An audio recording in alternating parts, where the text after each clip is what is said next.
Tape on? It is. Okay. Good evening. I'd like to welcome you to the regular meeting in North Branford, Planning and Zoning for Thursday, November 3rd. In attendance are regular members Hulker and Sienna, Leskowitz, and Dulac. Our first order of business are the review of the meeting minutes from October 6th, which everybody received in your package. Let's see, I think I was there, Fran was not, Ron and Dave, so it'd be myself, Ron and Dave. Do you want to take a look at those? If you have any comments, or make a motion.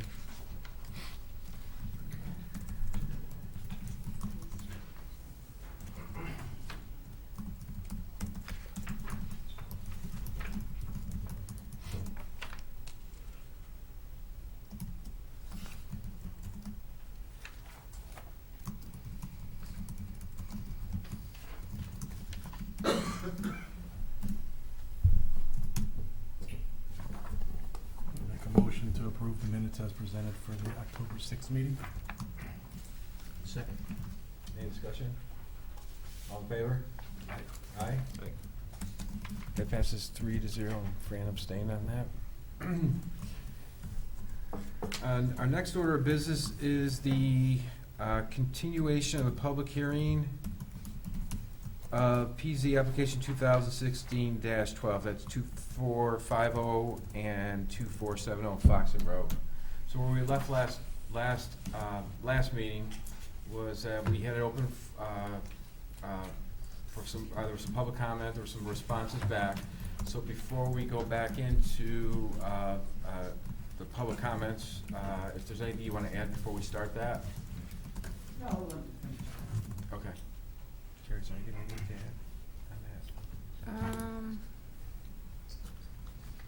add on that. I don't know if the applicant wants to speak to this as well, but I did receive a copy of an affidavit from Joe Barone, who had owned the property, or purchased the property in 1961, so I'll just pass these down for the commission to look at, and that's in the file as Exhibit 1.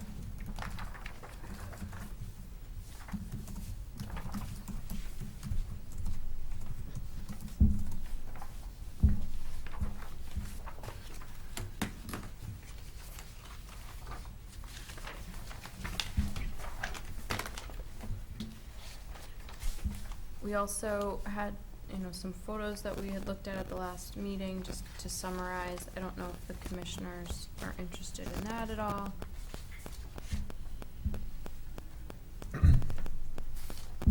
Yeah, I don't think they won't have a bearing on this application.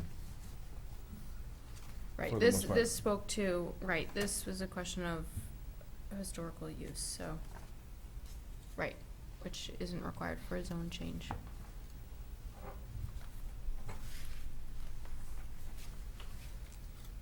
Yes, that was everything. Okay. That we All had. right. So at this time, if anybody from the public would like to speak on this application, please come up to the mic, just state your name and your address, and address your comment to us. And after the public comment's done, we'll give the applicant an opportunity. After all the comments are come up, we'll have the applicant provide so many rebuttals on those. Please.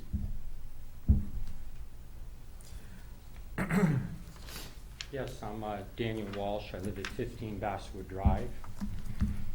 And I have a couple questions, concerns, observations. First question that I'll have is, it's going to be with the Planning and Zoning Commission, but it's regarding the lot 2450, the upper portion that's R40 with the proposal to convert it to B1. One of the advantages that was stated by Attorney Pellegrino is that because it's a non-conforming use of trucking on an R40 property, but it had a historical use of that use could not be changed. That was one of the explanations for it. In light of the photographs that I furnished, and I also was able to see that the aerial photographs that Engineer Criscolo furnished, it appears that it was the upper portion of that, the majority of it was wooded. He actually had photographs that appeared to be wooded, and then by around sometime in the 1990s, early 2000s, it was changed over into horse paddocks, and that it wasn't used for trucking until sometime 2012, 2013. The commission, what is your finding on the historical use of that upper portion of the property? Have you investigated it over the past month on that, to determine that? That would not fall within our planning and zoning, but that would be under the enforcement because it's a non-conforming. So that would be, there would be some, our zoning enforcement officer, I believe, and Okay, could so we take a would look speak at to that. that about an ongoing violation of the upper portion of that property since 2012, 2013, that the footprint for trucking has expanded into an R40 area, and even if it's made a B1 area, it will still be a violation because, number one, it's within 500 feet of a residential district. So there is an ongoing since 2012. If those photographs show that there's not a historical use of that area for trucking, that's been an ongoing violation. Right, so that our zoning enforcement officer could take a look at that. You provided. I provided some of the photographs, So and there were additional ones by. Right, so we thank can you. forward that on, but we would not be able to, we would not be able to, we're not an enforcement Okay, body, I- so, but we can forward Right, that to the but proper. the reason I'm bringing that up is because that was one of the reasons that Attorney Pellegrino brought up that would be a good reason to convert this into a B1 lot. I believe the recordings of last Yeah, I meeting think, will say and I that. don't wanna put words in his mouth, and he can speak on this at the end, but I'm sure he will. what would happen is if there's if it's B1 and they want to, put, use, something it's allowable in there, then the trucking I do not believe would be allowed to be in there if they go bring a site plan for that specific, so they would have to actually move that. But we would go to zoning enforcement then for trucks that are there when they're not allowed to be there. I mean, that's where you're If you directing mean if us. they expanded. That it already is expanded. Well, I'm just saying, the enforcement would be with the zoning enforcement officer, Okay. correct? Yep. Okay. And is the specific concern the noise relating to that? The concern is the ordinance is for a freight trucking, as for some other high-intensity industrial uses, is to not have them close to a residential area. That's what the town ordinances are. And what we're saying as residents in that area is that we are taking the harmful side effects, not because it's Mr. Ballard's property, but of having any major trucking type of industry adjacent to residential properties, where by ordinance it's not supposed to be. And that's what our contention is. The second point I would point out was that one of the other, again, and I don't want to put words in Attorney Pellegrino's, taken from his mouth, but my recollection of what was said, and I could be wrong, was that planning and zoning boards don't like split zone properties. And this is currently a split zone with a B1 and an R40. And the part of the thing of making it all B1 would be it would bring it into a more conforming type of property regarding zoning. That was my understanding.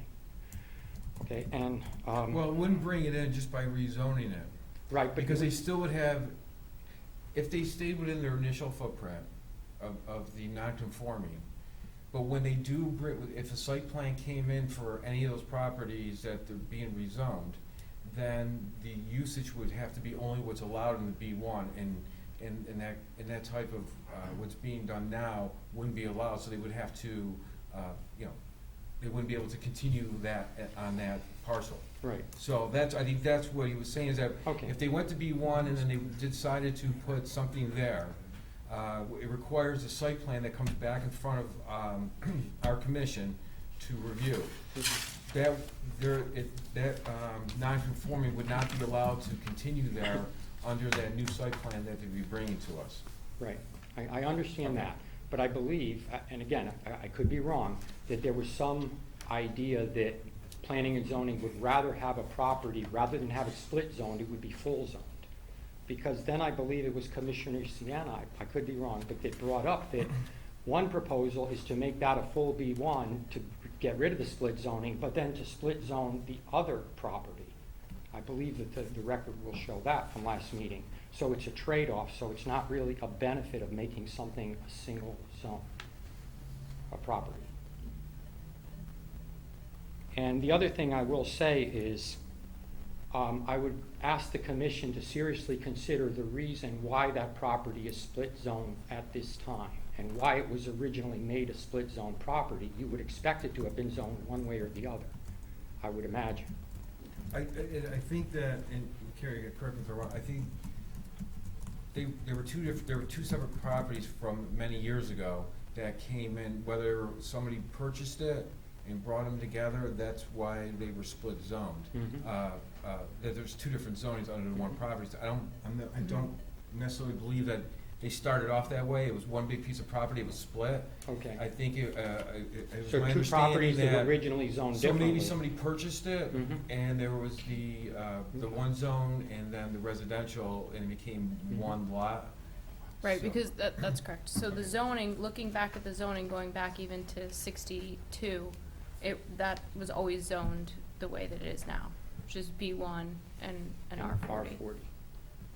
Okay, and I would request consideration of the reason it would have been zoned that to begin with. The B1 portion is closer to Route 80. The R40 portion extends far up into the residential area. Okay, it extends further in that direction. And again, although I will go through the zoning enforcement officer for this, the trucks are now in that R40, way up into that.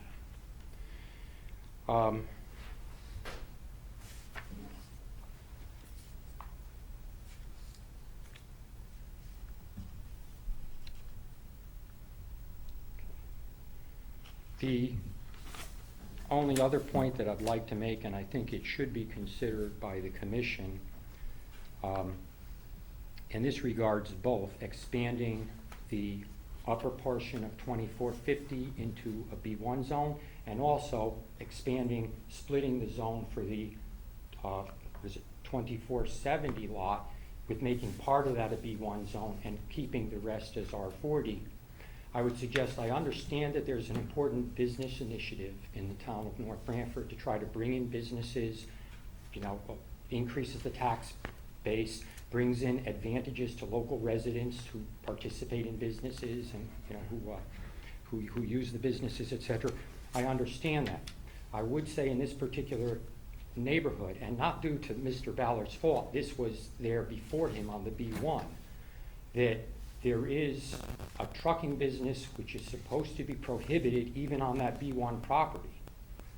And we, as the residents in the Sea Hill, Basswood Drive, Butternut County Road area, we're already shouldering more than our fair share of the noise and the additional things by having what should be a prohibited business being run adjacent to our properties.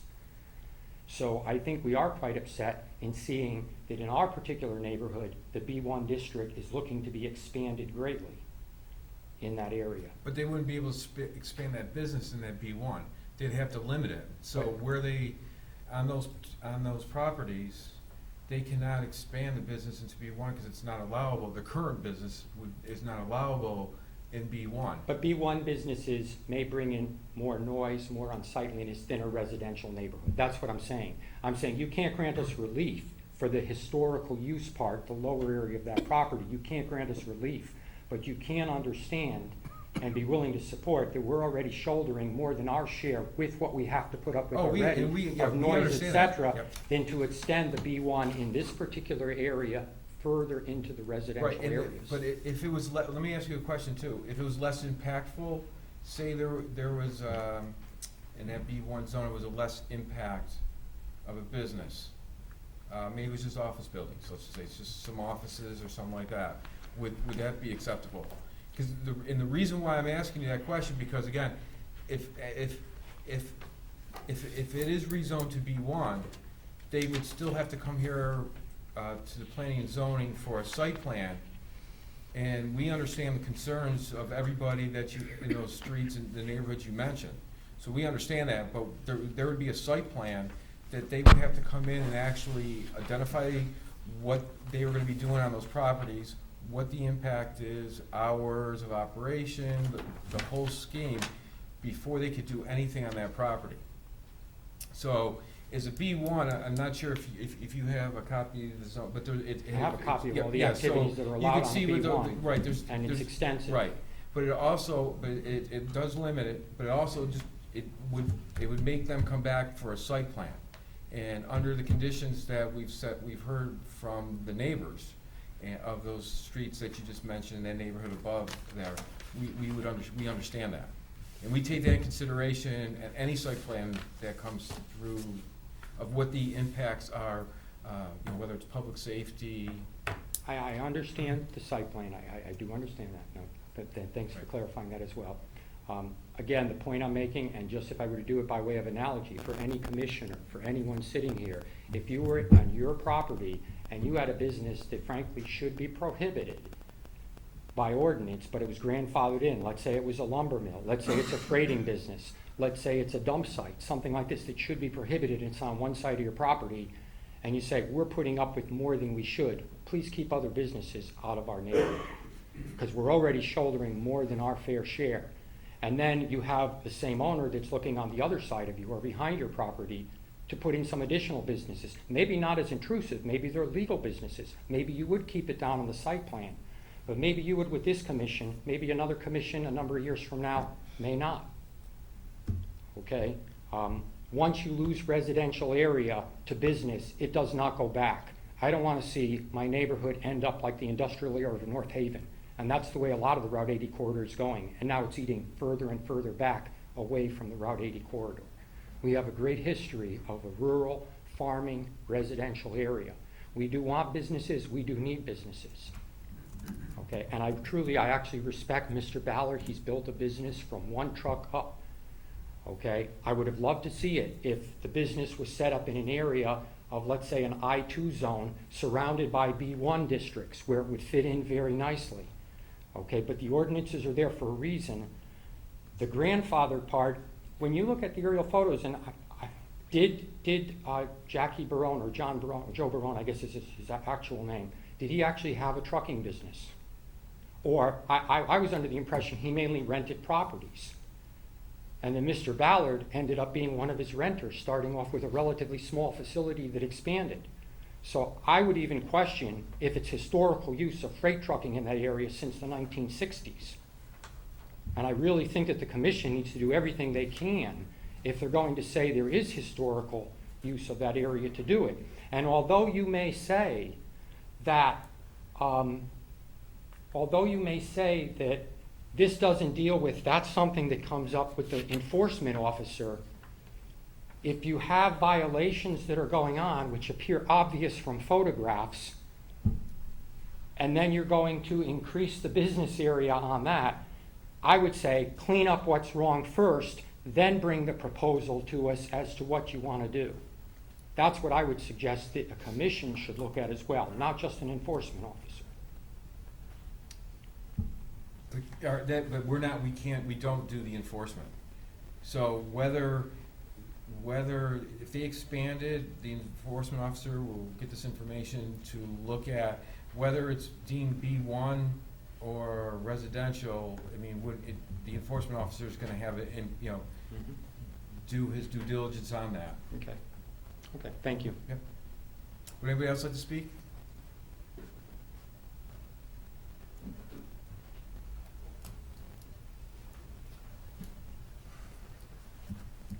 Hi, Chris Kranick, 49 Cortlandt Drive, North Branford. I think Dan made a lot of good points here. I mean, they've already shouldered what's clearly, from the pictures I've seen, a violation. And I'm not sure why we would entertain giving him a zone change when he's not managing the land the way he should be now, to the detriment of the residents. We don't know that for a fact. We have to investigate that. We will turn that over to the zoning enforcement officer to take a look at. I think if that is the case, I think that brings new light on this application. I don't see them as separate issues. Well, again, if it's rezoned B1 and they want to do something in that area, they have to do a site plan which would eliminate what's currently on there. So actually. no, it'd I'm be- it's familiar, re- yeah, right. listen, So basically, for them to if they did nothing at all, okay, and left it as it is, and they could continue on that property, let's say that it goes to zoning enforcement officer, and, they see that what they are doing there is okay. Okay, and it's not zone B1, they can continue that. If they change it to B1 and want to bring something into there, they would do a site plan, but they would have to remove that other type of, the type of business that's being there that's not conforming out. So it actually would make a smaller footprint of the current business that is what is of issue. Are you saying they wouldn't move the non-conforming use unless they get a site plan in there? They're grandfathered in on that property, correct? Until a site plan comes in to change the use. They're grandfathered in to put trucks in a residential zone that weren't there prior to the Let's have use? the, I think Yeah, we're, This, if go I may, ahead. sorry, No, go ahead. No, go we're ahead. just gonna have the zoning officer Right. research this Okay, and so and my look only into it. point So there what's is, before I the think- commission tonight, though, is this, Fine, but I is the just, I'll, discussion about yep, the and I'll zone just say that, change. I think before we expand a zone next to all these residents, how the land's been treated currently, I think is germane to allowing more of it, and that's all I'll Well, it say. wouldn't be more of it. He cannot expand. So, okay, the- so the- I'll drop that there, and then if Right. you go into the site plan, I'm not sure I understand. A site plan meets certain regulations of setbacks and lighting and things of that nature. But it's at wide discretion of the members of the board. If a bunch of citizens came in and said, we don't want this, you're not bound to listen to those citizens. A site plan can still be approved, correct? Yes, a site plan could be approved. Okay. But we also weigh more than just, I mean, if it was just administrative, meaning that if it just met all the setbacks and it was, in allowable, then you wouldn't need a commission to look at that. We do look at more than just, Are there different gradations of site plans? no. no.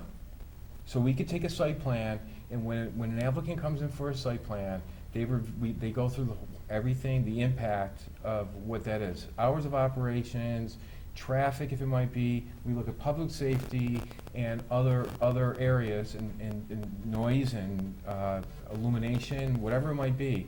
If it was just a matter if it could just fit the regulation and drop it in there, then it wouldn't be a site plan, go right for administrative approval. We take a look at more than just, like, again, just the basic specs of what it is, making sure the height's the right, the building size. But isn't curb cuts. isn't it a bit subjective, though? Because let's say for the propane as a site plan, is set up as a site plan. So if that comes. Yeah, Bill, I mean, Chris, I'm not gonna get into, we could talk after if you wanna know about how these different things work, but right now, we have, the public hearing's about this one particular particular property, this application. I'll gladly talk to you more about how a site plan works and different, there's not different degrees and different things like that. We can do that at a separate time. But right now, this public hearing specifically on this particular property. So, and what it is, it wants to be zone change to B1.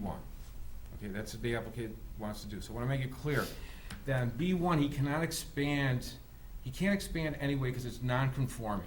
I Okay, completely so- understand there's I know, no but I just. trucking expansion in the zone change. I'm fully aware of that. So if. But he there comes are in- uses on the B1 list that I would be against, and I think a lot of the residents would be too. And we would take that under consideration. Again, we don't look what just fits in there. If it was just administrative, we wouldn't be here. You could just go in and just say, okay, it fits the criteria, So sign off on you take it under consideration. Right, yes, we do. It's also under consideration that properties in that area to be rezoned to business, so we took a look at a lot of the Route 8 corridor too. And we're very sensitive to, we know that some of these areas, because North Branford's a lot, our area isn't, and I think you made a very good point, it'd be great if it was industrial zone surrounded like business. But North Branford's not like most places. We have a couple corridors, we have very limited areas, so we try to work with everybody to come up with the best plan. I think the residents need to be worked with too. Yeah, absolutely. The plan of conservation is open for all the residents to participate in. But I mean, that's just one thing. In this public hearing, it's very good. I'm glad that these points are coming out. Because we're making a large exception to the quality of a large number of residents. Right, and if it's reduced to B1, And a lumber mill comes in.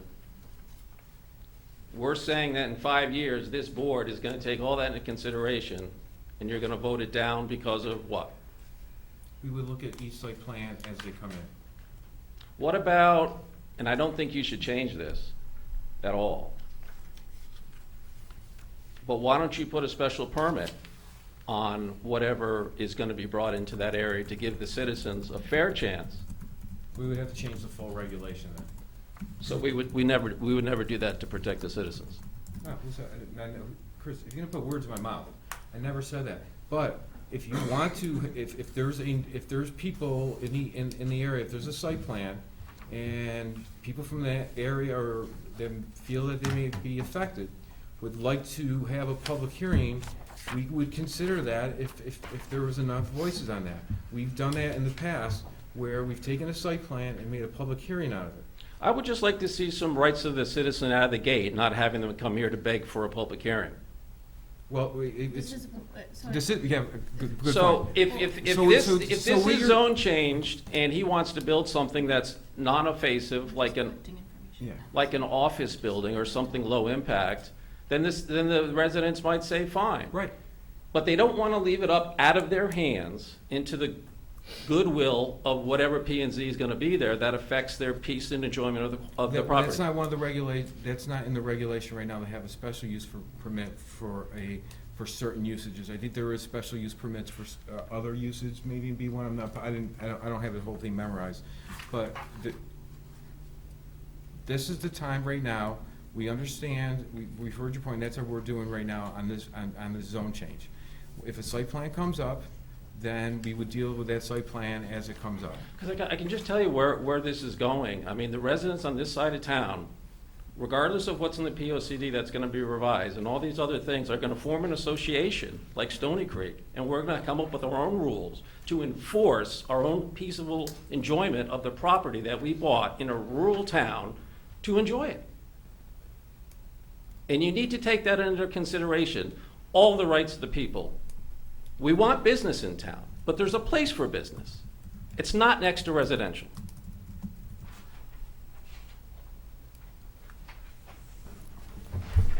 Would anybody else like to speak on that? So at this time, I'm going to close the public hearing after you rebut. Good evening again, Mr. Chairman and members of the commission. For the record, I'm Bernard Pellegrino. I'm an attorney with the Pellegrino Law Firm in New Haven. I represent Mr. Ballard. He's here with me this evening and he'll speak to you shortly. Also, Bob Criscolo, who's our civil engineer, is here in case you have any questions about the maps and stuff that have been presented. I, too, want to avoid a debate about the historical use of this site. However, I will say that Mr. Barone, who's still alive and is in Florida and provided an affidavit, has maintained, and if he was here, he would tell you that he has been running a trucking business on that property since 1961 when he acquired it. I think the earliest photograph in 1965 that we could find. What? You're gonna? No, excuse me, no, he has the floor, Chris. You're gonna interrupt me now? Chris, he's got the floor right now. If you need to. Your time Yeah. is done, now it's my turn. Yeah, and if you. I sat there very quietly for you. I expect the same when I'm here. Mr. Ballard ran trucks out of that site since 1961. The earliest photo shows that we could find, that anyone's been able to find, shows the site cleared in 1965. Trucks on the property in greater numbers and lesser numbers from that time till today. Yes, it's true that, and there's other uses that have been conducted on both the lower portion and the upper portion, which are non-conforming. So we're not conceding that point, and quite frankly, we believe it to be the exact opposite of what was previously stated. But we're not here really to talk about that. What we're here to talk about is the future for this property, the future for the site, and a very specific, and I would say limited, application to expand the business zone from its contiguous property into a very small portion of the 2470 property, which, as we mentioned last week, has significant topographical protection and restraint. Although, as we discussed last month, we don't like to have split zone properties, we're voluntarily submitting that as a split zone property to further protect the neighbors to the east and to the north.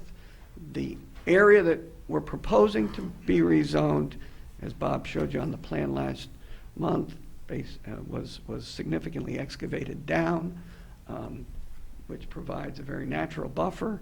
We drew the zone line back from the toe of the slope to the top of the slope so that the current reg with the 50-foot buffer between the B1 proposed and the residential zone would be maintained and protected.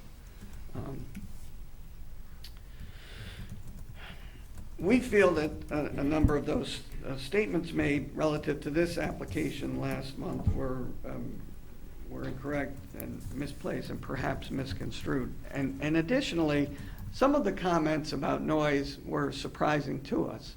And that's because since 2014, we haven't received any such complaints about noise or lighting.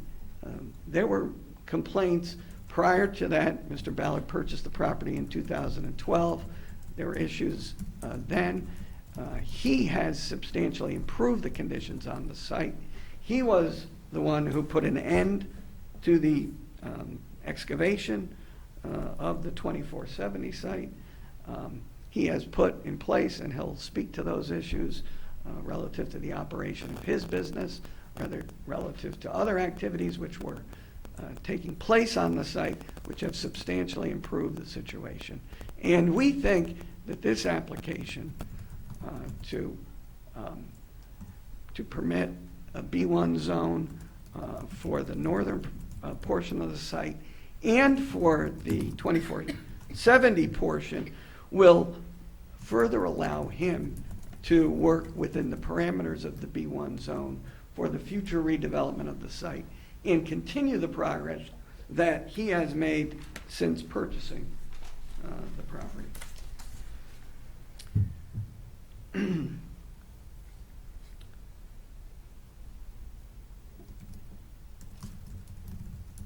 I think at this point I'd like to turn it over to him to talk to you about his business and some of the comments that were made last month, and as well as talk about the reasons why he has asked us to come before you for the B1 zone. Excuse me, Bob, could you put the map up? I can put sheet number 2 of 3, which is the proposed zone change map. And what I will do is I'll put below it, which is more of a detailed topography plan that probably is from an aerial which shows the buildings and the roads and the property lines. It's a little bit more detailed than this map here. Okay, thank you. Scott Ballard, owner of 2450 Foxen Road. I've been down there since high school, and then when Jack did decide to retire, I took over in his footsteps. We have done a lot of improvements. There's been some complaints. We did hear some of those a couple years ago, and since then we've stopped the shooting. We have a no Jake break policy in town, which is the first of its kind in the area. I do correspond with the North Branford Police Department and ask them if is there any noise complaints. I've spoken to Carrie about that, so we've addressed these things. We do also have people who work and rent bays in the area, Sea Hill, up off Sea Hill, in those areas. You know, we've taken some action. I heard complaints about, you know, the sand pit and whatnot. I did go to great lengths to negotiate with Jack Barone and Dan Triano, and to their dismay, I stopped that. I said, you can't, I had to make a deal with them, and we put the stop. It was gonna expose way too much of what I thought would be just too much. It was a substantial price to get them to stop doing that. So, but I did put that forward. You know, we did plant some trees. We've cleaned the place up quite a bit. Jack was older and he didn't mind the stuff. I don't really like the stuff. So we did get, some of the tenants just kind of had to go. They didn't really want to conform to our new policies. So, to that, you know, we're not, people are wondering about the trucking, and that's not why I'm here. I'm here for, I was originally asking if I could just get rid of my old office trailer and just put something more permanent. Our bills are about $1,000 a month in electric. And I've painted a couple times, we've made it look very nice, but it's aging.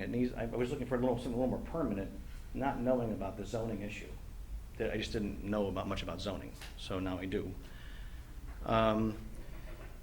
The fact of the matter is that I'm not really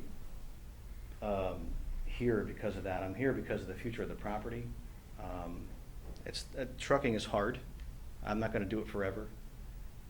It's been going on down there forever. It was considered the truck farm at one time, but that's something that we're not here to. I mean, that's how I make a living. That's how I always make a living. But the highest and best use of the property going forward as I get older would probably be something more conforming. You know, the maps, people talk about the maps. Some of our neighbors have some great looking stuff. You know, Country Paint and Hardware looks nice. Everything looks really nice around me. And then I've got one of the oldest pieces of property, you know, around that's been operating. And it doesn't really, you know, it's got a dirt parking lot. It needs some work. So I was asking actually to just replace my office, and I can't believe it brought me to this. So it's been a long road, and it would be great to at least just get an office instead of an old trailer. But you know, my phone number is at the police department. If anybody has any questions, come down the garage and talk to me. I can explain to you what I've done down there. You know, the first year I moved in, I bought a whole load of trees, and I was planting trees around. Just because I thought, you know, I'm trying to improve the property. So we bought some evergreen trees. It's really all I have. That's the property. We're trying to improve it. I mean, that's my whole life savings is in that property. And as I get older, I want to leave it. It's an obligation to me to improve it and not just pass it along to the next guy. And, you know, Mr. Barone is a great guy, awesome mentor, trucked his whole life. So hopefully I'm not going to do that, and we can move on to other and better ideas with the property. Thank you.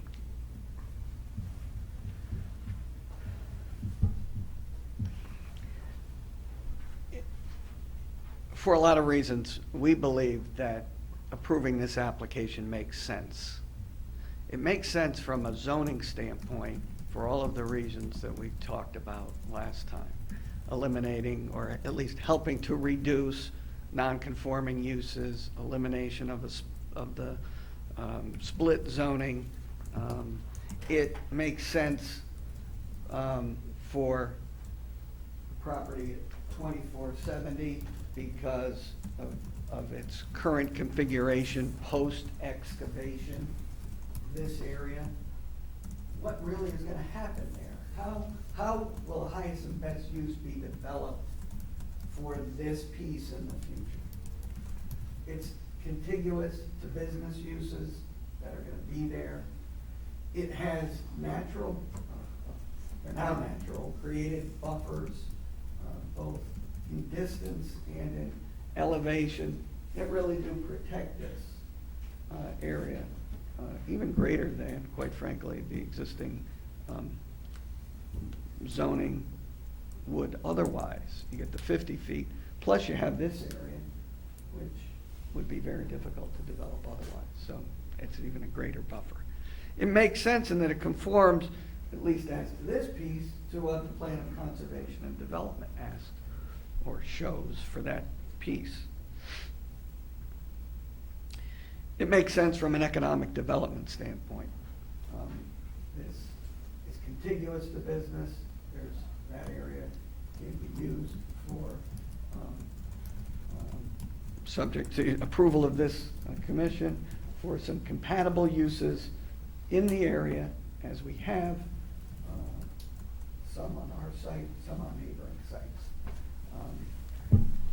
So from an economic development standpoint, it makes sense. And we think it makes sense for the community and the neighbors because it gives Mr. Ballard, as he just stated, the ability in the future and the flexibility in the future to try to bring the nonconformities into conformity and as he said, a obligation to try to improve the property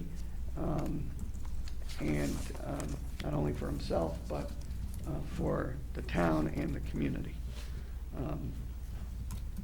Happy to answer any questions that any of you might have. 2450, the northern portion, which is where the trees were, which were cleared, and then the horse paddock was added. And now it has trailers that were moved farther out. That's the area to the north of that dotted line, right? Yeah. Okay. And then 2470 is the area to the right, and the area that you have the dotted line around is now R40 that you want to convert to B1. Same thing on 2450, the northern portion is also R40? Yes. Is there any reason why you didn't bring us together two different steps? Because would this have to be approved all or nothing, or could you approve a portion of it? I think fine. It's one application. Okay.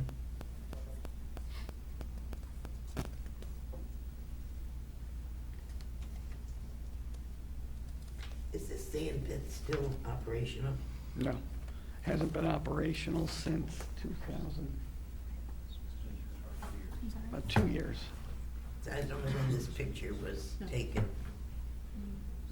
It says 1/1/2016. Okay. It certainly looks like it's operational. No, I don't believe It's it. still an open pit, but it's not operational. No, and It's- actually, I can attest to that because I went out there with the town engineer, I wanna say at least a year ago, and the commission released the bond that was being held for that temporary special use permit. The embankments have been, stabilized, and there's, vegetation growing on it.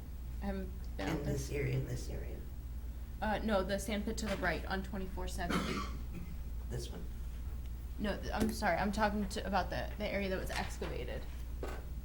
This area. And what about this sand pit here? That I can't speak to. On the northern portion of 2450, I don't remember seeing a sand pile there. I think there were like some logs maybe, and Yeah, there's no sand there. it's, So that's a I mean, flat lot. because Other obviously storage. there's a bulldozer and a truck. right, so that photo is actually from 2013. No, okay, because I'm only going by the date. Right, no, that's when it was printed, sorry. So that was the area that, Fran is asking about is on 2450, if you're looking kind of northwest on the right-hand side. Yes, exactly, yep. So I think that those, from what I remember, are, storage bays, or like the open mafia block Yes, those are bins. bins, thank Those you, are bins, that have, yes.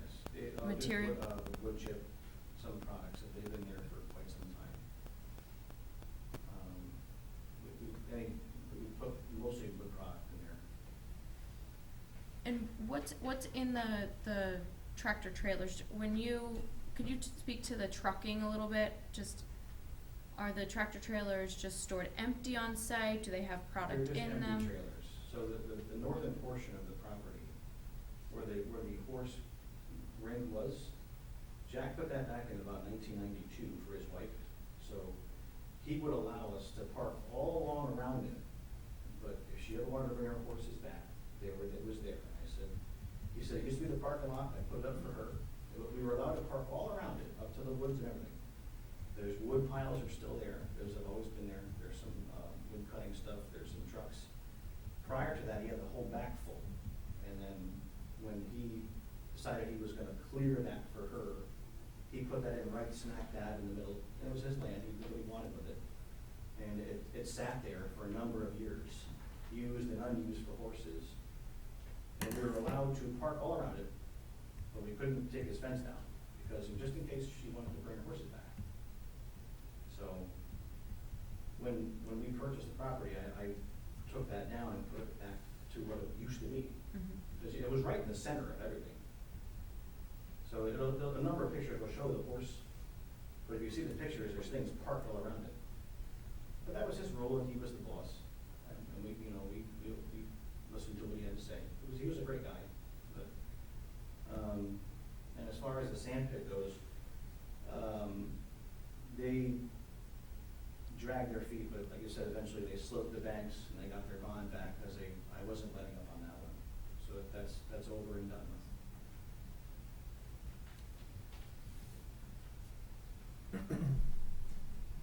Anything else? Anybody want to say anything else before we close the public hearing? Okay, the next step would be to do a regular for this application.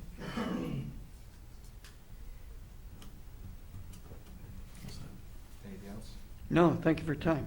All right, at this time, we will close the public hearing.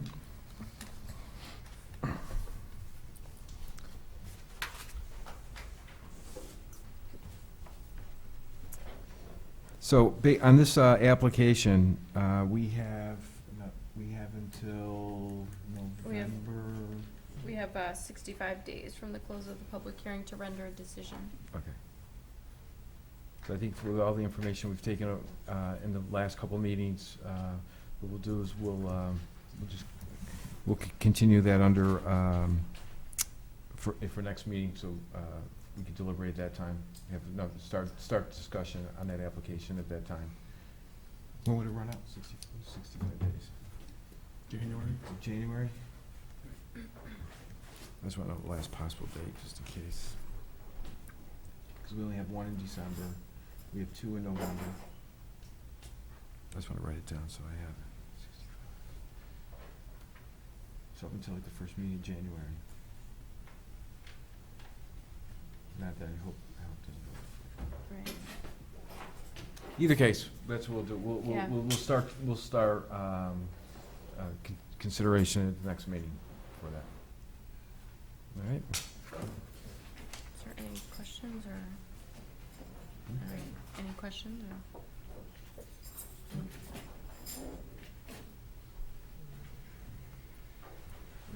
Yours. Okay. All right. All right, we're gonna go to old business, which PZ application 2014-15-6, which is still with the state. Anything on that? Yes. Let me Okay. I'll just give you an update. Hold on. Get my information.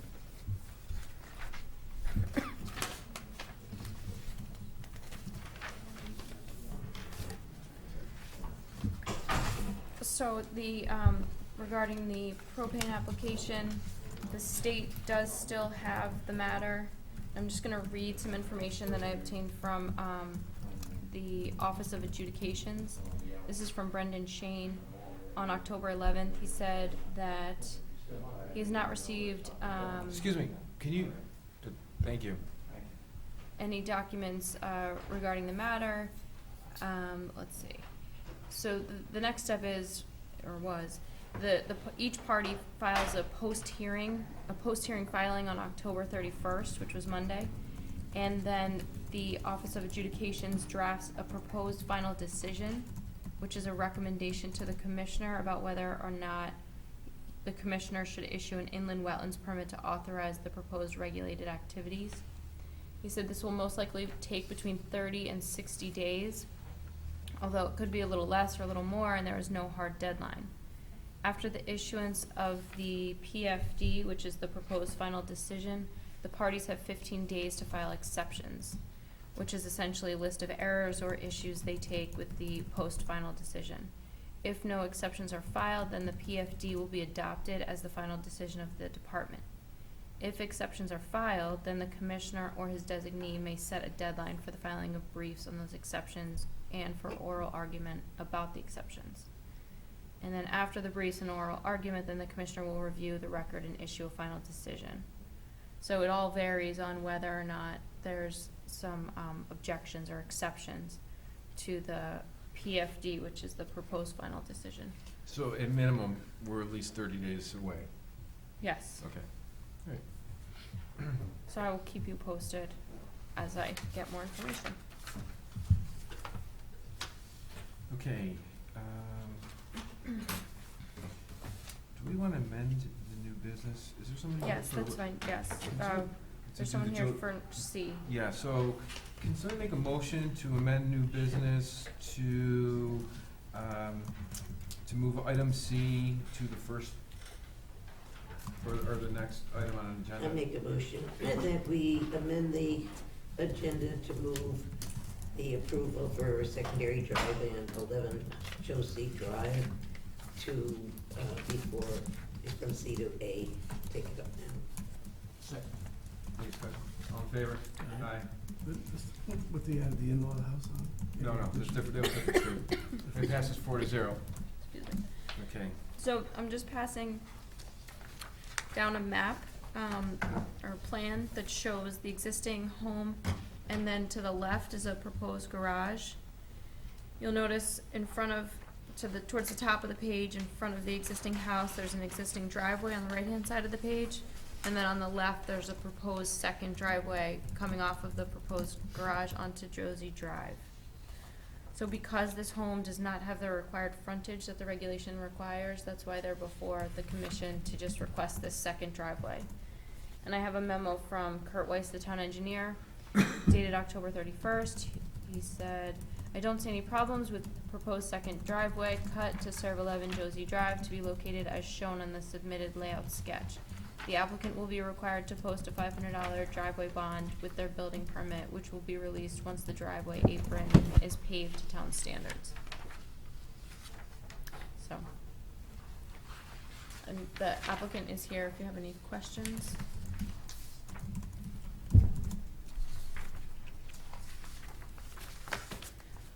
This proposed second garage is in the leaching field, isn't it?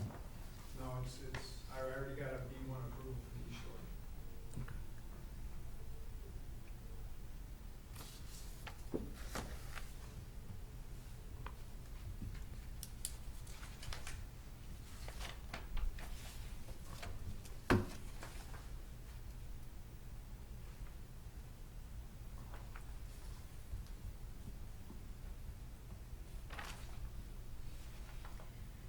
What's the reason for this detached garage when they have a garage and a carport? I have a number of cars, I do classic cars as a hobby, and I have a $30-something thousand pickup truck just sitting outside that I hardly ever use. So I want to be able to put stuff inside.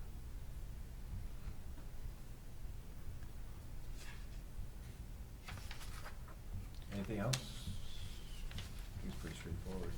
In the patio?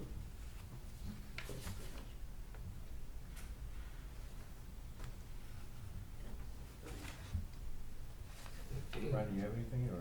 No, I'm just smirking because I have a 3-car garage that I can't get my car in. So I kind of understand. So if that's the case, you make the motion. So just, I didn't write anything out. I would, Just make maybe one. just- But it's simple enough. and I would just take into consideration the, town engineer's comments, like per comments provided by town engineer. Per the comments of the town engineer and I move that we approve the secondary driveway at 11 Josie Drive. Is there a second? Second. All in favor? Or wait, any discussion? All in favor? Aye. Aye. Any opposed? Seeing none, it passes 4-0. Thank you for your patience.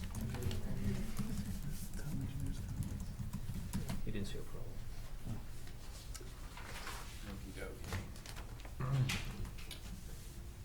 Okay. So go back, do we wanna go back to A of new business? Yeah, it sounds good. Okay. So new business, review of proposed text amendments to the zoning regulations and subdivision regulations, including discussions with fire chief about amending the subdivision regulations to require a fire suppression system. So the fire chief was not able to come this evening, so I'm suggesting that we just look at the zoning regulations tonight. If you have comments based on what I sent to you, we could look at it, but, maybe we start with the zoning regulations, and I have, an update, but I'll let you look at your copies and then we can go through it.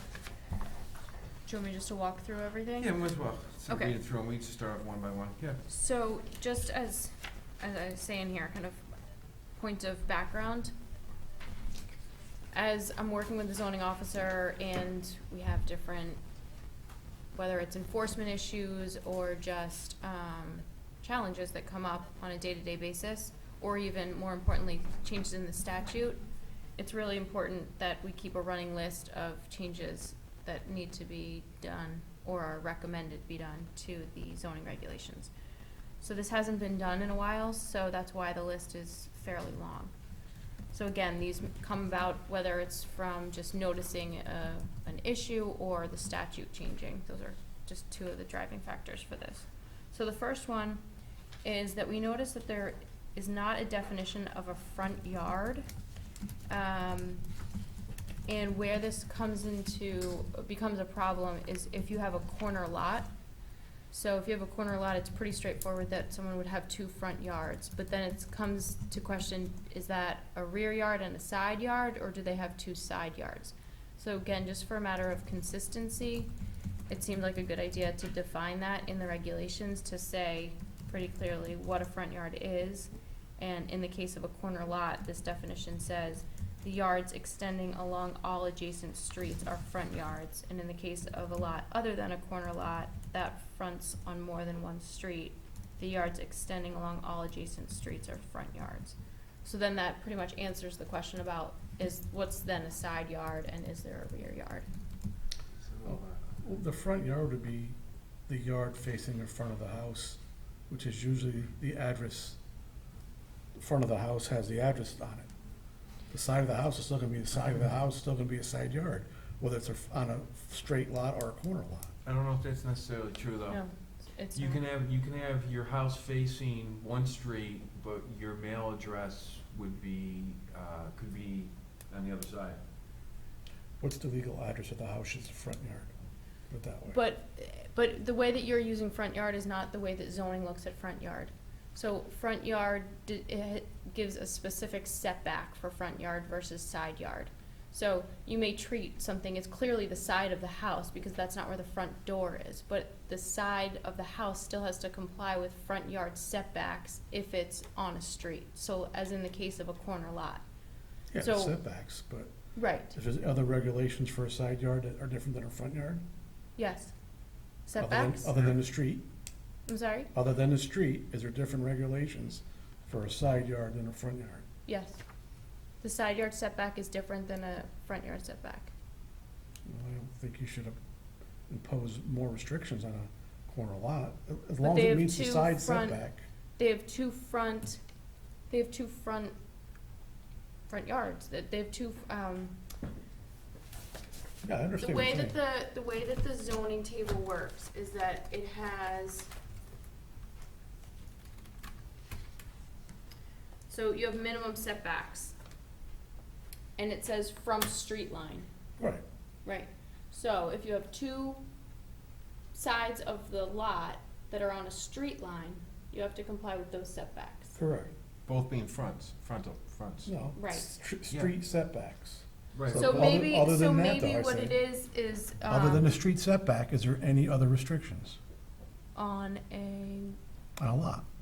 If you have, say it's a 20-foot setback from the frontage, and you Yeah. have a side yard, a side road, a corner lot, the 20-foot setback is also enforced there. But other than the setback for the road, is there any other restrictions on a side yard versus a front yard? no. Okay. But what the zoning enforcement officer is saying is just wants to define it, and clearly define it. That's all. Yeah. It seems to be, yeah, it seems to be if you. It's it more seem- for consistency. Right. Maybe this wording is incorrect. This is why this is discussion. This is not an application at this point.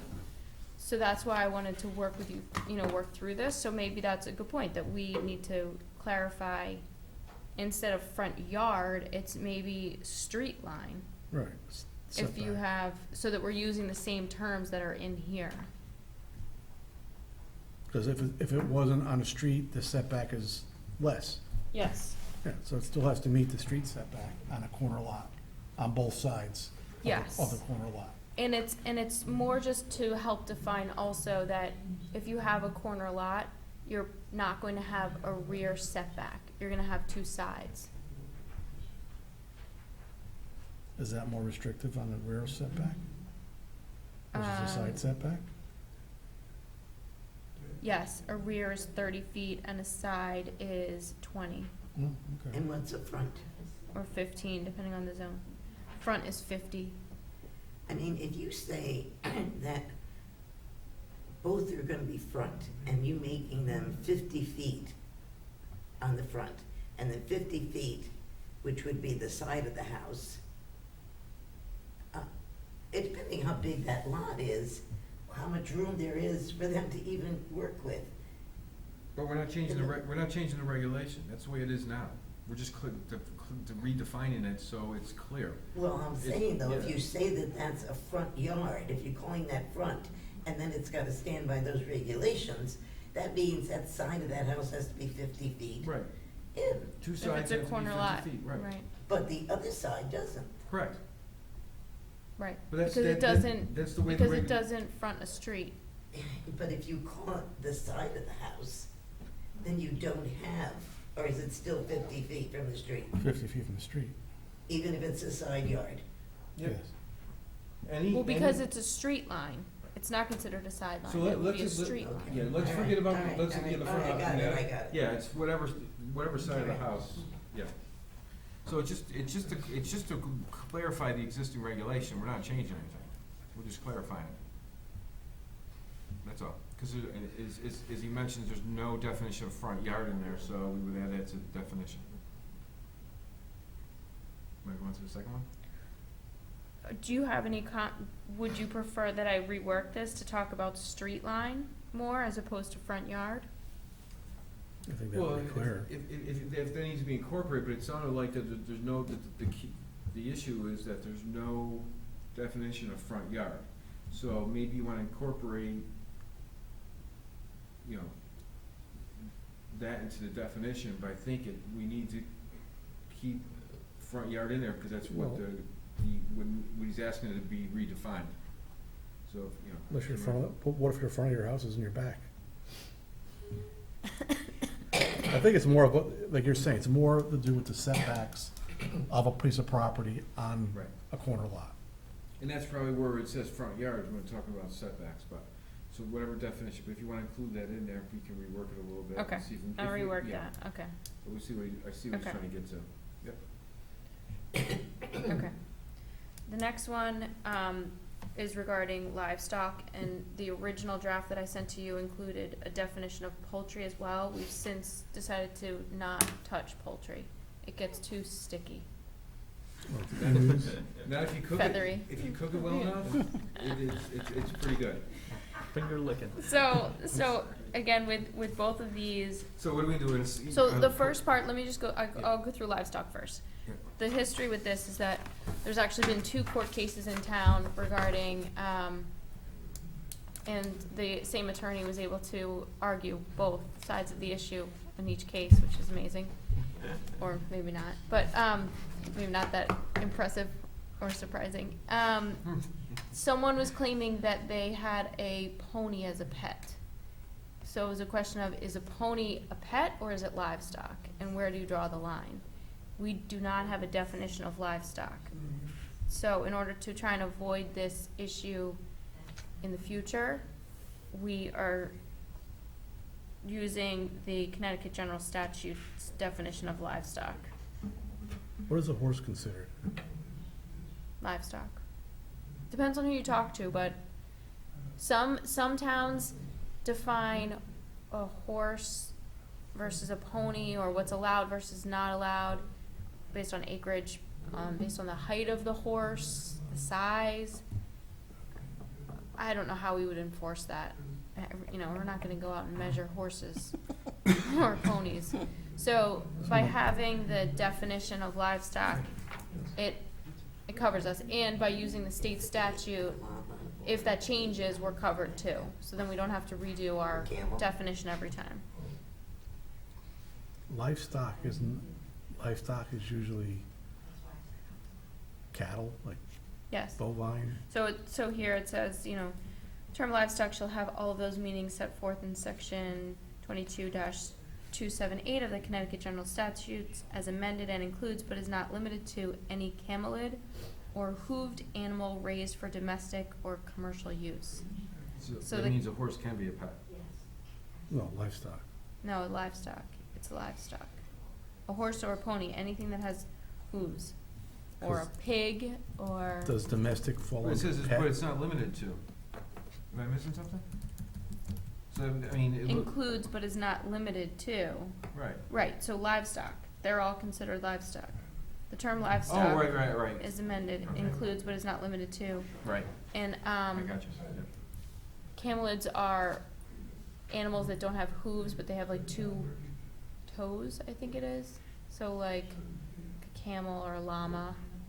Or I asked the resident SME, subject matter as expert, including alpaca. Alpaca. Yeah, And a camel. and a camel. But I don't know if there's too many camels in Branford. You never know though, right? I did see one a couple of years ago at the Guilford Fair, so I don't know where it came from. See what? The camel. Oh, All So right. a pygmy pig could not be a pet? correct. It'd be considered livestock. They could have it at their home so long as they met the size requirement that we require for livestock, which is an acreage. Do you know how big pigs get? If you feed them, they get enormous. They get like 900 pounds. So same with goats, Goats? sheep, you know, all those things. Yeah. And then again, with the poultry, we're not gonna touch that because it gets too crazy. Okay. Seeing how you brought up chickens, what is the restriction? I'm seeing more and more backyard, half a dozen chickens. What is the Restrictions? restriction on chickens? You cannot have more than 20. If you don't meet the size requirement, which is just over 3 acres, then you cannot have more than 20. But you have to meet the setback requirements for any hen house or fencing for the chickens. Free range. No, I've been in restaurants and I've seen, you know, it's this guide cockatoo on a shoulder in a restaurant, and mind you, California.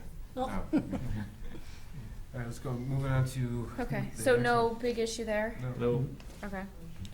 Okay, number 3 is regarding the American flag, and this recently came up as a question. Someone wanted to light their flag. Our zoning regulations treat flags as a sign, and all lighting for signs have to be downlit. We recognize that. I don't know if it's, I think it's just standard to light a flag at night if it's right, and it's easiest to light it upward, but our zoning does not allow for that. How's the flag in front lit? Upward. This is going forward. I'm saying, you know, if we're gonna stick to this and do enforcement, so when people ask me if I wanna put up a flag based on the regulations, I know, that's why I wanna change it. I'm not against it. Oh, so you want to change flags to be lit from the ground? You're making this personal. It's not. I'm saying I'm trying to do my job and follow the regulations, so let's make our Are there regulations. federal regulations on lighting a flag? I do not know. I think if it's flown at night, it has to be lit. Yes. From the ground or from above? Well, they don't say Right, how. so then let's Just has have to our be lit. regulations comply with the federal regulations. Yeah, I don't know the full regulation off the top of my head, but, researching, let's comply with the federal. I know one Yeah, regulation okay. that has to I be agree. worn. I know one regulation has to be worn during the planning and zoning commission, or not allowed. It's not, Not allowed. what is it? No hats. It's a symbol, not a hat. No hats. No hats. Ron had his hat on at the table. I support, but. Veteran Day is coming. Well, at least so he I- You wore can wear it on Veterans Day. At least he wore it straight, not sideways. Okay, so you're gonna Right. change this so it can be lit from the bottom. Or we're gonna take a Yes, look at the federal and regulation. again, we weren't saying to someone, no, you can't do that. We realized, oh my gosh, this is a problem. If, we want to enforce our regulations and have this comply, but our regulations are kind of tying our hands. One thing on the federal regulation, we'll have to take a look at that, but it was mentioned, is that if it's not just the American, if the American flag's flying with something else too. Sure, To make sure, sure. it could be a state flag. Okay, Could be, a veteran flag, American Legion flag flying with that. So, and then, but we just wanna make sure that it's kinda inclusive, that if there's other flags flying along with it, that it's included in there. And when you Okay. review the federal guidelines, do they consider flags signs or symbols? Well, it doesn't matter. The point is, we're trying to make it so that it can be lit from the bottom up. But- Doesn't really matter. It does. If a flag is considered a symbol, it's not a sign, it doesn't fall under the sign requirements. But it'd be separate. So, well, It'd be separate- here's- It'd be separate from the signs and Exactly. regulation, yeah. here's a It'd be separate quick, That's what I'm regulation. saying. answer to that. Based on recent court law or court cases, you can't regulate content. It's meaning like, if it's an American flag, a state flag, or whatever, it's a symbol, it's not a sign. I mean, Okay. our regulations have it as falling under a sign category. If someone wanted to fly any kind of a flag, unless it was very extreme, we don't touch that. If they wanna put up 15 American flags like they did on Route 80 going towards the Sportsplex on top of their gas station, not ideal to have that many signs on their canopy, but it's a flag, so we're not gonna go after something like that.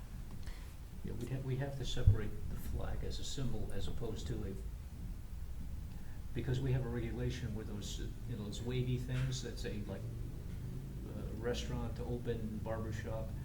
So those are illegal for flapping signs. And if you consider the American flag a sign, it'll be flapping, so therefore it'll be illegal. So it's a symbol. Well, let's get the regulation, and let's read that Yeah. and then see how it's determined. All right, Okay. next, Okay, number 4 was speaking to, let's see, how abutters are notified. So this is for any public hearing. Applicants are required to notify abutters within 500 feet in all directions. This is the green card issue where it's been, we've required in our regulations for them to do certified mail return receipt requested. The state statute actually only requires the certificate of mailing, which is proof that it was sent out, which is less expensive for the applicant and just more realistic, because chasing down those green cards is just, could hold up an application forever. Some people are away, they don't pick it up, or they are home and then they never go to the post office.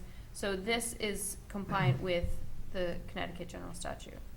so basically, we would just get so the applicant goes and mails them out, so he just shows us the cards that were mailed. Yes. As long as they're within the time frame. Yes, Yeah, because like you said, they could hold up, if you don't get it back, right. an applicant could actually, somebody within 500 feet could just sit on it purposely knowing that it could be held up. I don't think that's the case, but I mean, I understand, like you said, people are away, they move, wherever it Right. might be. And they don't notify the post office, whatever it might be. Yeah, that sounds good. So, right, the only thing that would be changed is the kind of mailing. Instead of certified mail return receipt, it's certificate of mailing. The Yep. timeline is still the same 15 days Mhm. prior to the public hearing. What's the next one? Notices, oh, okay, that's the same thing. Yep, okay. Yes, so that is the same thing as well. All right, number 5. Number 5 is, this is, requiring that an applicant demonstrate compliance with regulations prior to applying for a zoning permit. And that a zoning permit shall not, the new language would say that an applicant has to demonstrate compliance with regulations. No zoning permit shall be issued if it is determined that a violation of these regulations, the North Branford subdivision regulations, or North Branford inland wetlands and watercourses regulations exist on the subject property. Can you give us like an example? Because that was one I was trying to Yes. picture it. Sure. So, if there is a house, they have a shed that was located in the wrong place. And we'd been working with them to relocate the shed. But in the meantime, they wanna submit a zoning permit application for an in-ground pool. We would say, hold on, you still haven't addressed the issue of the shed, let's address that first, relocated it before we issue the zoning permit on the So any outstanding issues must be cleared up before, okay. Right. Right. Got it. Compliance, let's see. Some of what we heard tonight. Shall be submitted to the zoning enforcement office, the application should be. Demonstrate compliance. So I this, just think. yeah, right, this is the determine same, violation. same situation, again, Wait, which one you, we're, Number no, 6. I'm still, oh, I'm still okay. looking at number 5. I don't know if that's clear. Just demonstrate compliance with regulations. I'm gonna have to look at that a Okay. little more. I just, between that and what's under the 62.2, I'm just not, yeah, I gotta, is it? I'll just reread it again. Okay. Move on to number 6? Yep.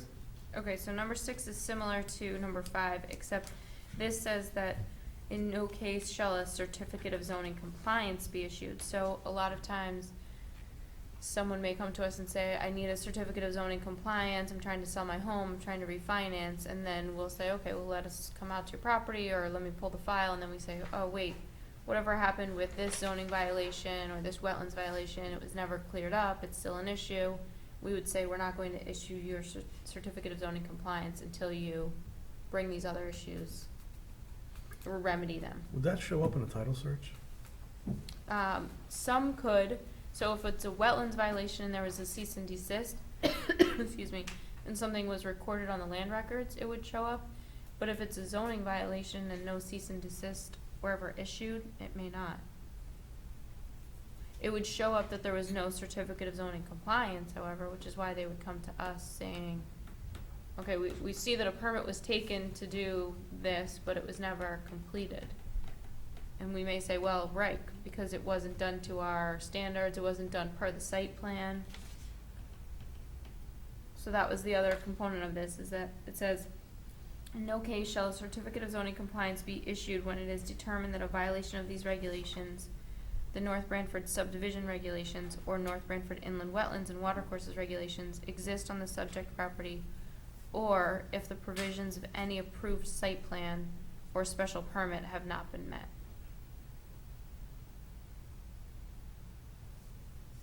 So it just gives us a little bit of leverage. Okay, number 7? So number 7, this is a clarification about appeals to the ZBA. And for an appeal, our regulations speak to the applicant providing notice, so a legal notice in the newspaper per section 8-7 of the statute, which is 2 legal notices. It doesn't speak to requiring notification to abutters, but I think that that would make sense. Because if someone is appealing the zoning officer's decision, I think we would want the abutters to know. What? which would happen during the appeal process. Yes, so it would be the appellant who would have to send out notices to the abutters located within 500 feet of the property. And then if there's a municipality within 500 feet, they would have to notify that Would that only adjacent be if municipality as well. the variance is approved? No, not a variance, it's an appeal. So, let me think of an example. So say as the zoning officer, I say to someone, your business does not comply with our zoning regulations, you have to shut down because it doesn't meet the standards for a home occupancy business. Right. Then they say to me, no, I'm appealing your decision, I feel like I meet the requirements. That appeal, it wouldn't be a variance, it would be an appeal of my decision. So that appeal would be, their neighbors would be notified that they are appealing the zoning officer's decision. And the outcome? I mean, the outcome, they're notified of the outcome as well? No, they would just be notified of the hearing, of the Okay. public hearing at the ZBA. Okay, gotcha.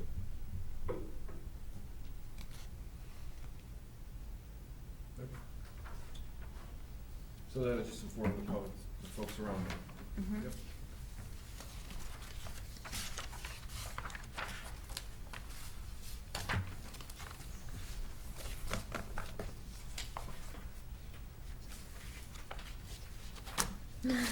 Tom put those together. Did he really? Yeah. I was just like, who did that? Yeah. So, so again, this was just for discussion purposes to see if, what your comments were, which I think is really helpful. And I can do some more research and then submit the application at a later date for the text. Do you wanna look through the subdivision quickly as well, Yeah. while we're here? Sure. Yeah, might as well, yeah. Okay. Yeah. So the subdivision.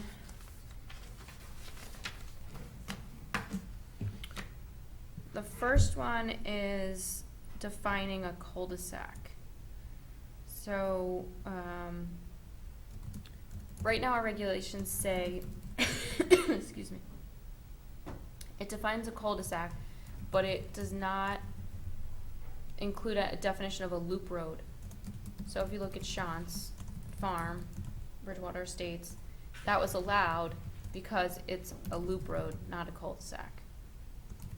So this would help define and put limits on not only cul-de-sacs, but loop roads as well. I had a question on that. Mhm. Where did we come up with only 12 lots? That's Yeah, what, I'm thinking some of these cul-de-sacs are, quite a length, and there's, farmland and other lands on the side, and, 12 is a small number for a road that's maybe 1.5 miles long. so that's what our current regulations are. The only proposed change in here is loop road. I don't know where the 12 came from. I mean, if we're opening up, I have a question on that. Sure. I mean, what is the logic? Is 3 enough, is 6 too many? Why 12? Why not 24? How many are allowed on the cul-de-sac? 12. 12. But you're saying, why 12? Should we revisit that number? Yes. I mean, was that an arbitrary number? Well, I'm sure when the regulations came up, there was So numbers. let me look, I just wanna see if I can tell you when that was, approved. And I could do some research and find out if, look at meeting minutes. So this was amended in 1994. I don't know what part was amended, if it was just cul-de-sac, or if they chose that number 12 in 1994. I believe that it had to do with a building area that was, housing area that was being built. And there was a cul-de-sac coming, and we had to define what a cul-de-sac was. And I I think at that time, the 12 came up because that's really what fit in that cul-de-sac. I don't think there's anything that defines, as he says, if the cul-de-sac is, you know, mile and a half long. Well, I mean, that's to make sure, to ensure that there aren't any mile and a half long cul-de-sacs. There are. Well, I mean, then they must have been made prior to the regulation. Right. What does the regulation stipulate? 12, yeah, it's in there. What No, was it? not No, it 12, doesn't. but the amount, the length. No, I mean, No, you would it's a think number, that it's a number it's of the number of lots. lots, right, Right. but you would think that, so if you're in an R80 or an R40 zone, they would have the minimum frontage, so, you know, 125 feet of frontage times 12, that would be the minimum. Or if it's R80, it's only 25 feet of frontage. You know, and that's for more interior lots. So there's a different, you know, combination depending on what the underlying zoning is. Yeah, but there are existing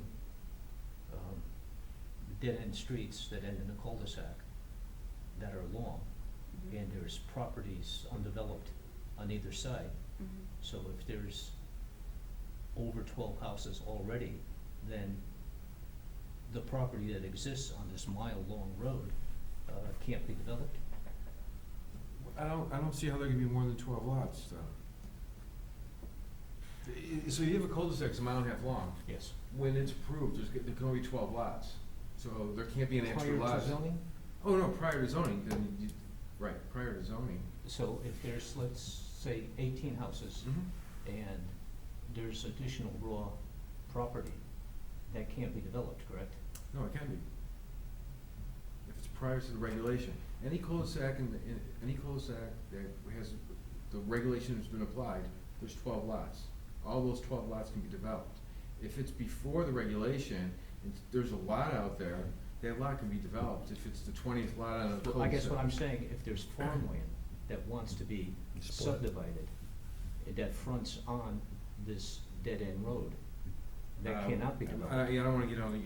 We'd have to do the look- subdivision, the subdivision would come to us, we'd have to look at it. But it yeah. would depend on when the subdivision was approved. It would depend on when the subdivision was approved and what the regulations were at that time. But let's not get sidetracked on this, cause I mean, that's a whole different discussion, but, I mean. Oh, wait a minute, we're opening up this item, But it's and right- and I have questions on it. Oh, no, that's what I'm saying, but it's 12 lots, that's all it can be. If somebody comes to planning and zoning with a regulation under this, or an application under this, it can only be 12 lots. Going forward on new development. No, No, yeah. the old regulation. All we're doing is add in the word loop road in there. We're we're defining loop road. Anything that's come to us since 94. 1994, there can only be 12 lots on a cul-de-sac. All those 12 can be developed. Anything else, that's, Anything else cannot be developed then? no, anything else, if something was done before that, and there's a lot somebody built what is deemed a cul-de-sac in 1980, Mhm. and there's lots that have not been built on, yeah, they can build on those lots. If there's lots. Right, But what I'm saying is it's raw land. right. The farmer cannot subdivide his property. I don't wanna get in, that's a whole.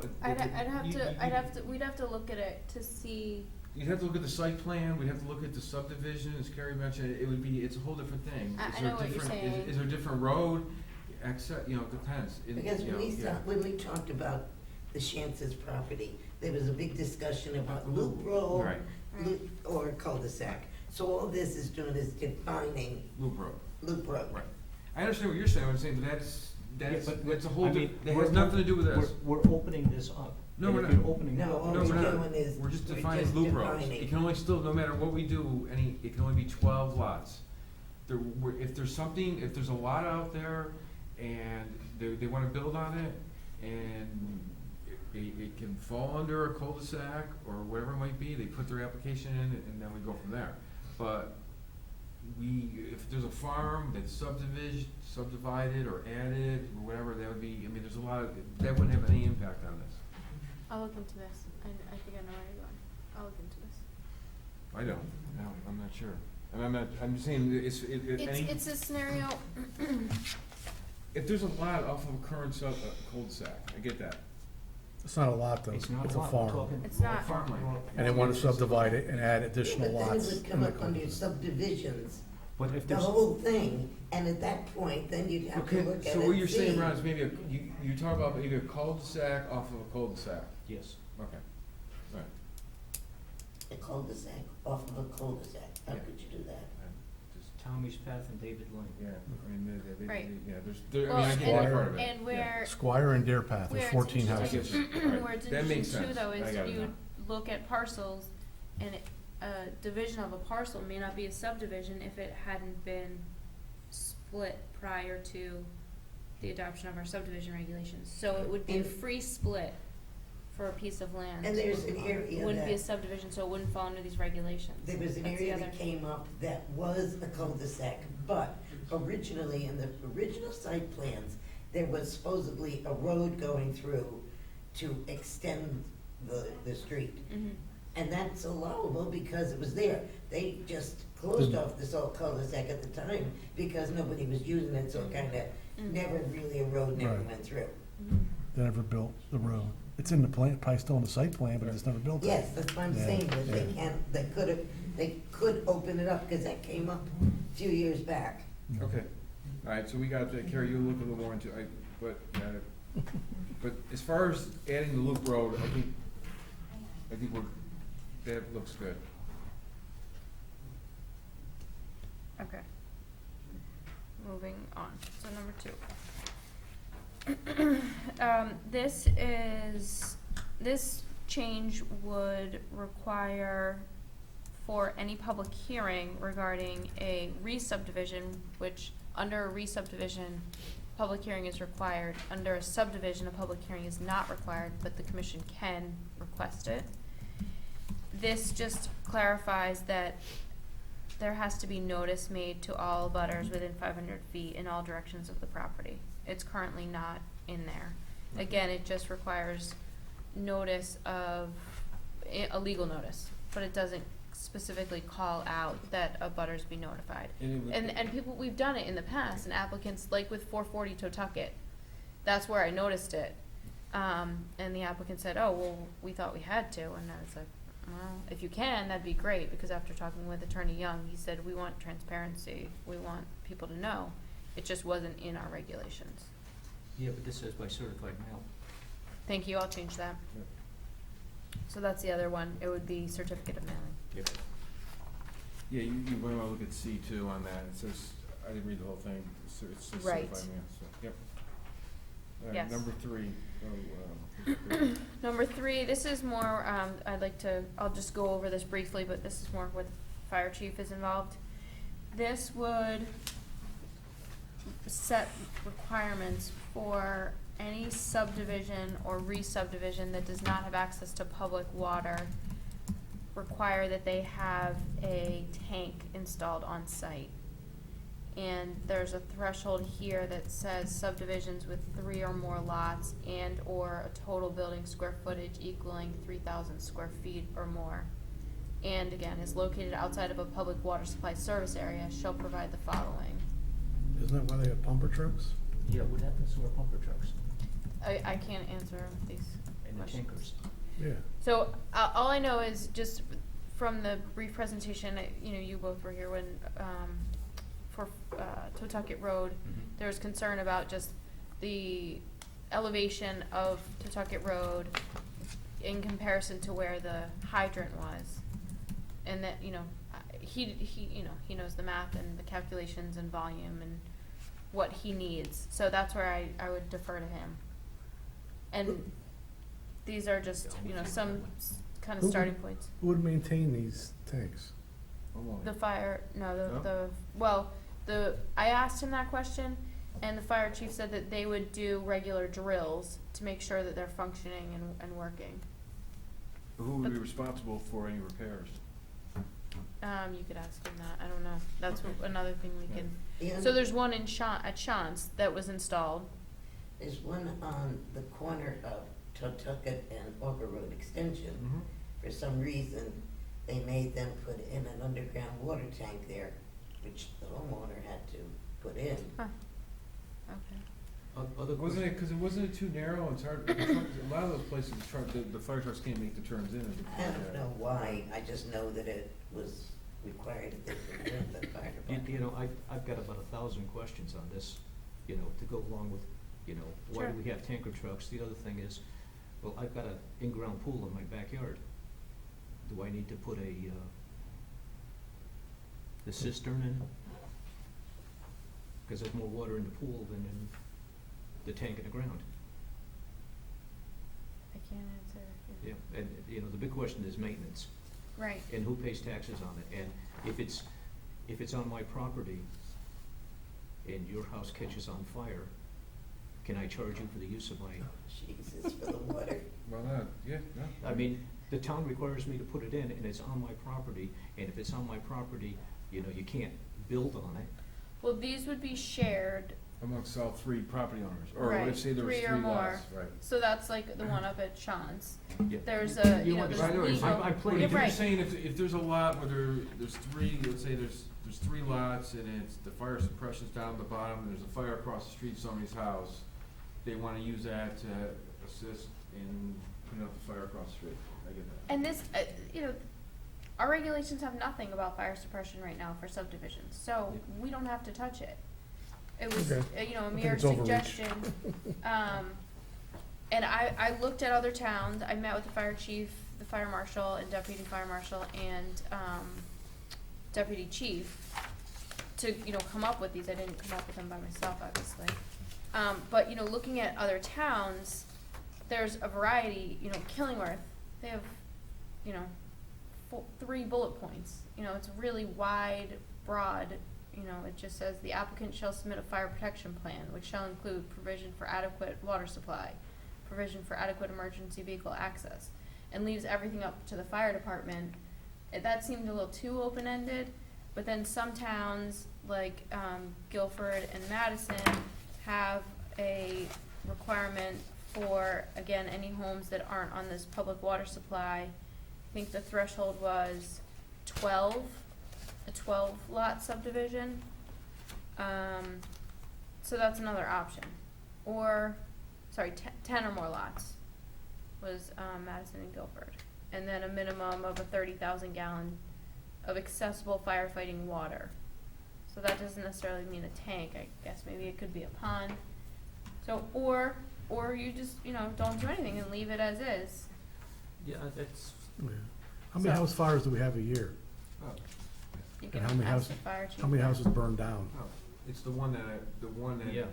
I'm concerned about the one, yes. that the fire truck can't get to where it needs to get to, and something can't get done, and then unfortunately, something happens, somebody gets injured, and it was all because there was a delay because of whatever it might be, so I mean, I'm gonna read through it and look at it, and I would like to consider it, but I mean, we'll see how it goes, but that's my concern, is the one time it happens, the first time it happens, then what will happen is everything will start to change. We'll have to change the regulation, fire chief, you know, they'll Well, say that, you know. and So let's maybe- just take a look. Maybe Open, this you know. is just for larger subdivisions, maybe it's not 3 lot Right. subdivisions, Yeah. maybe it's 10, maybe it's 5, maybe it's 20, I don't know what the magic number is, but, for, you know, I wasn't here when Shantz was reviewed and approved, but somehow they luckily agreed to having it, and that's a 30 lot subdivision, so Yeah, that well, seems it- to make sense. I think the fire chief, I think that there was, I mean, that's a long time ago. But not having it in our regulations, we couldn't require it. Right. You know, I've seen our fire department exercise with the portable ponds, where they put out the things and they fill them and they pump from that, and they just run their tanker trucks. I mean, we have tanker trucks, we have the portable ponds, why can't that work? Sure, so that may be, you know, and that, again, we'll have the fire chief here so that he can Next answer time you come, those. yeah, next time you And come. the other thing is, it's more fun to have a pool in your backyard than have a, Yeah, but if it's a winter and it's covered, I mean, you know, I mean, I'm just throwing them out there. If it's covered, then you gotta rip through the cover. It's frozen. Well, if it snowed out, how do you get to the storage facility? What's that? If there's snow on the ground, how do you get to the storage facility? Storage It facility, would it's a have a pipe. pipe. It's a pipe. Well, there's 4 feet of snow. Well, It's you like could a shovel pipe. it out, Yeah, try to they shovel shovel. a backyard. That's why the fire department Anyhow, asks we'll talk, everybody yeah, to. anybody, anyway, we'll Look talk at to, their fire yeah, let's hydrants not, let's and not, we're clean not them. trying to solve the world's problems all in one night, so. Anyhow, all right, Okay, so so, that's that. okay, For, B, bond release, Yep. this is for 1111 Foxton Road, which is, Dollar General. Kurt and I went out there and, you know, everything's stabilized. The one condition is, that we would recommend is that the bond be released contingent upon them removing the silt fence that's still Yep. installed. But otherwise, they've met all of the requirements. The and area everything's- to the left of the building facing it, isn't that, are they gonna cut that down? Isn't it pretty high grass or something there? I asked them, I actually asked them to mow the lawn. Yeah. And I suggested that area over there as well. I can ask them about it. I think they were just gonna leave it natural. right, But- cause that was the place for the additional parking if they eventually wanted to go in, right, wasn't it? to the Right, left? for that Right. well, if they needed, right, if Right. they needed that parking, which they haven't, They were gonna see if they Sure. can come back and get that changed too, so they can develop that part of the property too, right? right. I don't think that's going, I haven't heard back from them about Well, that. that, I part. mean, that would have been something they would probably wanna do before they put the building up, originally was what they said. Right, And then he this- started thinking about it, but then it never, you know, they moved forward with what it Right. was, so I don't think that's gonna come back. so I can ask them but though let- about cutting that area. So we wanna make a motion on the bond? I make the motion to release the bond, On the silt fence. With the and, condition. on the silt, I haven't got that in front of me. On the condition, Okay. so the silt fence. is- I make a motion that we release the bond on the condition the silt fence is being removed on 1111 Foxton Road. Is there a second?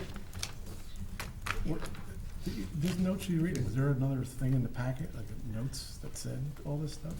No, Okay. Is there a sorry, second? no. Second. Any discussion? They're gonna weed whack, they're gonna cut the grass first, right, and remove the fence? Just remove the fence. Approved? All in favor? Aye. Aye. Any opposed? That passes 4-0. Town planners report.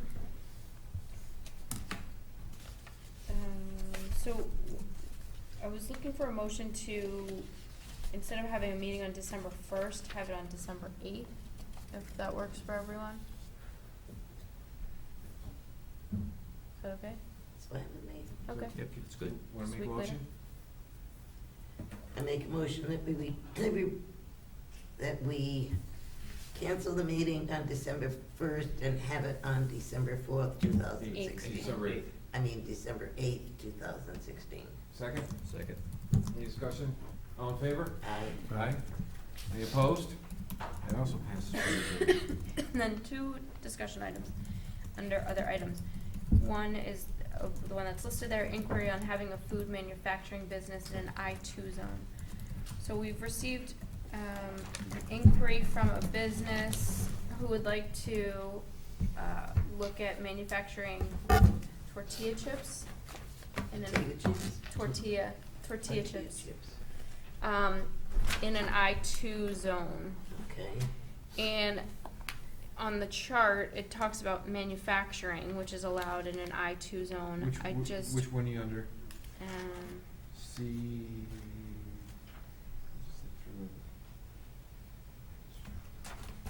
C-16. Manufacturing, processing for assembling of goods, research laboratories. So the question is, when it says manufacturing, would you consider food manufacturing? Yeah. Producing a I think product. so. I mean, I'm sorry? You're producing a product. Yeah. Okay, I just wanted to get your take on Is that. it permitted, Okay. I-2? So it would be a Special use? site plan Site plan? that would be required. With all of East Shore reviews, right? Right, right, exactly, right. And then, number 2 that I'm just adding now is, there's an existing, well, there had been a pizza restaurant on Route 80 near Country Paint and Hardware called Slice. There's a new owner who is interested in reopening it as a pizza restaurant.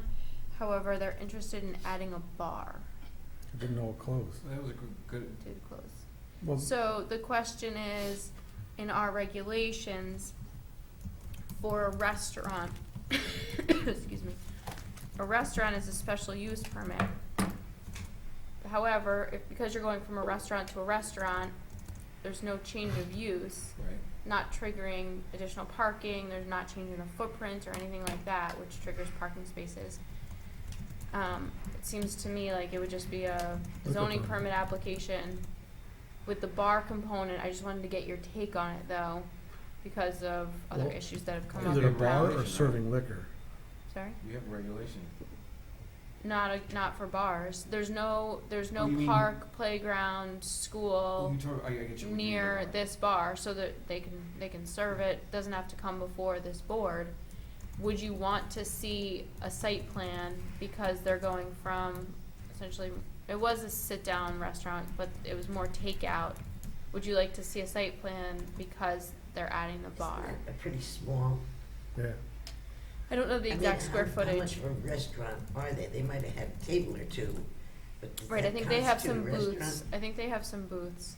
They do, we have two definitions of restaurants. We have restaurant and then we have indoor restaurant. And indoor restaurant is just 75% of your food is at a sit down as opposed to takeout. So it's still a restaurant. Do But they should wanna have add a a, site plan so we could go over it all, make sure that it complies with everything. do they wanna add a bar or serve beer and wine? At a bar. So they would actually be taking out some seating. 'Cause I know across the street you got, was it Bella Lisa? Right. I think they have a beer and wine permit maybe, and they got Right.